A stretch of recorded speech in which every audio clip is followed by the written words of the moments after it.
आज हमारे साथ हैं senior naturopath doctor N K Sharma, जो कि हमें बताएंगे कि जो हड्डियों से जुड़ी हुई प्रॉब्लम है, घुटने में ग्रीस कम हो या फिर कमर में दर्द हो या फिर हड्डियों की कमजोरी, उसकी प्रमुख वजह क्या है। साथ ही साथ हम घर बैठे आसान तरीके से, कुदरती तरीके से कैसे अपने शरीर में ग्रीस को बढ़ा सकते हैं हड्डियों में और हड्डियों को मजबूत कर सकते हैं।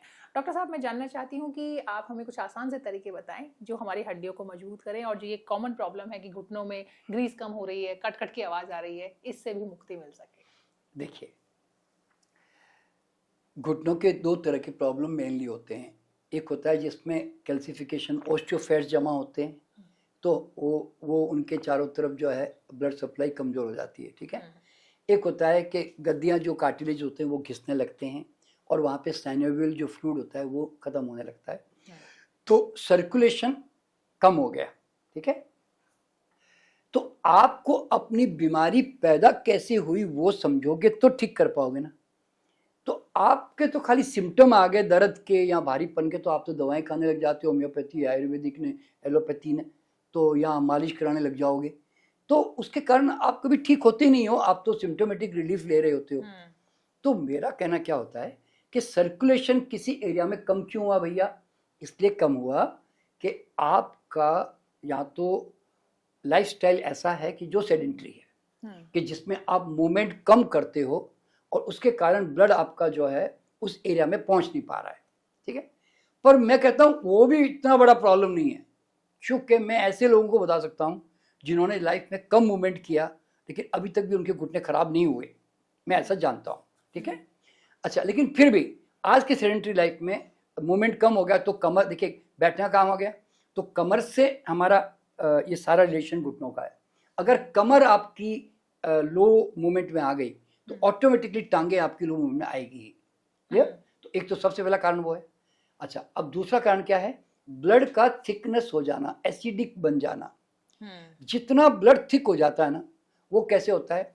अगर आप ज़्यादा हर वक्त नॉन वेज खा रहे हो, रोटी दाल ही खा रहे हो, ब्रेड बिस्किट खा रहे हो, यानी तो दूध दही पनीर ही खा रहे हो, तो मतलब आप फल सलाद तो बहुत कम खाते हो और आप हैवी सॉलिड फूड ज़्यादा खाते हो, स्टार्चेस या प्रोटीन्स। तो स्टार्चेस एंड प्रोटीन जब ज़्यादा खाते हो तो उसकी एक रेसिड्यूल बनती है जो एसिडिक रेसिड्यूल होती है। तो वो एसिड, जिसको फ्री रेडिकल्स भी कहते हैं हम लोग, तो वो क्या करता है, वो एसिडिक रेडिक्यूल जो है ना, वो जाकर बॉडी को इरिटेट भी करता है, एक तो सेल को, उससे सेल डैमेज भी होते हैं और वो डैमेजिंग वाली बीमारियां भी आती है। और साथ में एसिड ब्लड छोटी छोटी जो हमारी कैपिलरीज होती है उसके अंदर फ्लो नहीं करती, क्योंकि ब्लड थिक हो गया, जैसे विस्कोसिटी जो बोलते हैं ना, वो उसकी थिक हो जाती है। तो उसके कारण जब फ्लो नहीं करता तो सर्कुलेशन स्लगिश हो गया। तो सर्कुलेशन जहाँ स्लगिश हुआ तो वहां पर फिर वो कई सालों से वो धीरे धीरे धीरे वो फ्लूइड सूखने लगता है, वो गद्दियाँ घिसने लगती है, वो गद्दियों को पोषण नहीं मिलता, आदान प्रदान कम होने लग जाता है। तो उसके कारण फिर जो है फिर आपके वो टक टक जो आवाज़ आती जो आप कहते हैं ना, उसका कारण वही है भाई। तो अब कोई कहता है इसको ठीक करना है, तो भाई अगर बॉडी में रीजनरेशन के लॉ है तो रीजनरेशन की भी तो लॉ है ना भाई। किसी भी चीज को ठीक करने का ठोस नियम क्या है कि increase the circulation that part, कि उसमें रक्त संचालन बढ़ाओ। तो रक्त संचालन कैसे बढ़ाएंगे? सबसे पहले तो खून को पतला करो। तो पतला करने के लिए क्या करना पड़ेगा? आपको जो ठोस खाना है, अन्न दाल या नॉनवेज, जो देखिए नॉनवेज सबसे ज्यादा हाईली एसिडिक होते हैं, यानी कि प्रोटीन जो होता है ना, प्रोटीन हाई प्रोटीन, चाहे पनीर खाओ, के दालें खाओ, के नॉनवेज खाओ, के अंडे खाओ, के चिकन खाओ, ये हाईली यूरिक एसिड और यूरिया पैदा करते हैं, एमोनिया वगैरह सब पैदा करते हैं। ठीक है। तो इनसे ब्लड ज़्यादा थिक होता है। दूसरे नंबर पर अन्न दालों से होता है। ठीक है। तो और अगर मैदा और चीनी है तो वो तो हाईली, शुगर भी है, तो शुगर और मैदा ब्लड में जाकर एसिड में कन्वर्ट होती है।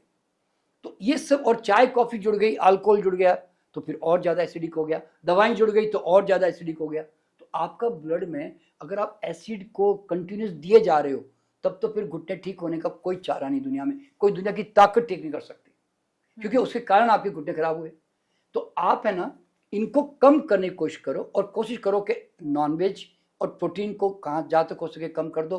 प्रोटीन खाना है तो अंकुरित दालें या नट्स खाओ, या थोड़ी बहुत रोटी चावल दाल खा लो। जो मात्रा, जितना अन्न दाल कम करते जाओगे ना, और फल सलाद अंकुरित दालें ये बढ़ाते जाओगे, तो आप देखोगे कि धीरे धीरे जो अन्न दाल के कारण जो स्टिफनेस मेरी बॉडी में आती थी वो कम होने लगेगी, ऑटोमेटिकली जॉइंट थोड़े खुलने लगेंगे और आपके सर्कुलेशन वहाँ पे स्टैब्लिश होने लगेगा।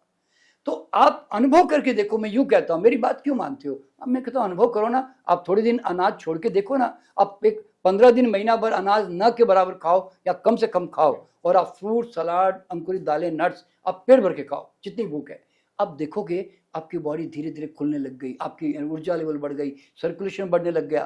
तो मूल मंत्र है सर्कुलेशन पहुंचाओ। अब सर्कुलेशन पहुंचाने के लिए हम क्या करते हैं? सेक करते हैं। ये जितनी दवाएं हैं, ऑइंटमेंट, वो क्या है? वो सब वहां पे स्टिमुलेशन करके, अदरक का पेस्ट लगाओ जी, ये लगाओ जी, मालिश करो जी, फलानी चीज करो जी, वो सब क्या है? जबरदस्ती ब्लड को खींचने की आप कोशिश कर रहे हो। क्यों भैया? ब्लड तो पहुंचने के लिए बनाना भाई, तुम खाली अपना खाना ठीक करो ना और थोड़ा बॉडी को मूवमेंट दो। मैं कहता हूँ कुछ नहीं कर सकते तो वॉकिंग ही कर लो भाई, कुछ नहीं कर सकते तो घर में आधा घंटा डांस ही कर लो। मतलब कुछ भी बॉडी को आधा घंटा मूवमेंट दे दो, वॉकिंग इज द बेस्ट। कुछ नहीं कर सकते ना, वॉकिंग करो। और बाकी जो घुटने के आसपास सर्कुलेशन ज़्यादा पहुंचे, ऐसे बहुत सारे योगा है, ऐसे बहुत सारे व्यायाम है, जैसे टांग को ऊपर नीचे बार बार हिलाया, यानी तो ऐसे तरह तरह के साइकिलिंग टाइप कर दी, कुछ भी। तो ऐसे बहुत सारे व्यायाम है। सीढ़ियों पे चढ़ो उतरो, अपने आप जॉइंट धीरे धीरे ठीक होने लगेंगे। तो कहने का मतलब है घुटनों को ठीक करना मुश्किल नहीं है। आपने गलत कारण दिए तो घुटने आपके बिगड़ गए, अब आपने सही कारण देने शुरू कर दिए तो आपके घुटने फिर से नव निर्माण करके फिर से ठीक हो गए। तो बॉडी में नव निर्माण की बहुत बड़ी क्षमता है। आप हेल्थ के कारण दोगे तो वापस घुटने नए बनेंगे, नहीं दोगे और वही पुरानी हैबिट पे जीते रहे तो आपके घुटने कभी भी ठीक नहीं होंगे और फिर आप अननेसेसरी दवाइयों में जीवन भर उलझे रहोगे। बस यूरिक एसिड भी कंट्रोल कर सकते हैं? हाँ, यूरिक एसिड किसके? प्रोटीन के कारण भाई।